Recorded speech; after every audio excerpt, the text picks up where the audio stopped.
Hi friend, तुम्हालाही अशा नरम लुसलुशीत दशम्या करायच्या आहे.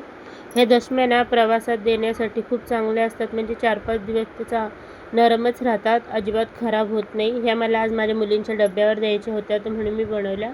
मी तर गूळ ना रात्रीच पाण्यामध्ये टाकून ठेवला होता. म्हणजे जितकं पीठ मळायचं होतं त्या हिशोबाने मी पाणी घेतलं होतं अर्ध्या तांब्या, आणि त्यामध्ये 1/4 किलो गूळ टाकून ठेवला होता.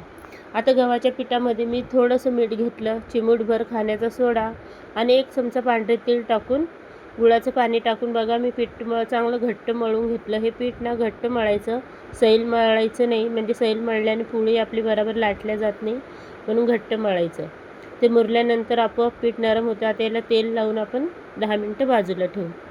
10 मिनटं झाल्यानंतर आपण या पिठाला चांगलं हाताने चोळून घ्यायचं, कोलपाटावर घेऊन थोडंसं. तुम्हाला जितकं बनवायचं अगोदर तितकं बनायचं. याच्या लांब लांब आपण आता बघा मी चाकूच्या साहाय्याने एकसारखे मी याचे पाऱ्या कट करून घेते.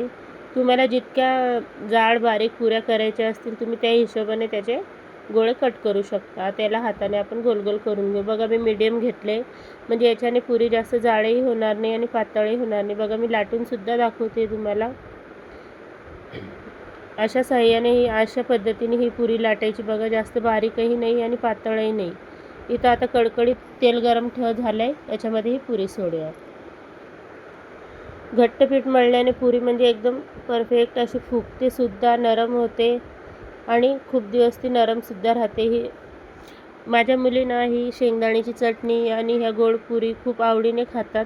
तुम्हीसुद्धा हे रेसिपी मुलांना डब्यावर देता का? मला कमेंटमध्ये नक्की सांगा. माझी रेसिपी आवडत असेल तुम्हाला तर प्लीज लाईक करा, शेअर करा आणि सबस्क्राईब करायला विसरू नका. पुरी तळून झाली, आता आपण शेंगदाण्याची चटणी करू. शेंगदाणे भाजून घेतले मी. इथं लसूण घेतला आहे, त्याच्यामध्ये थोडंसं जिरं, लाल मिरची पावडर आणि चवीपुरतं मीठ टाकून याची चटणी करून घेतली. बघा जाडसर चटणी ठेवली मी, बारीकसुद्धा नाही केली आणि जास्त जाडही नाही.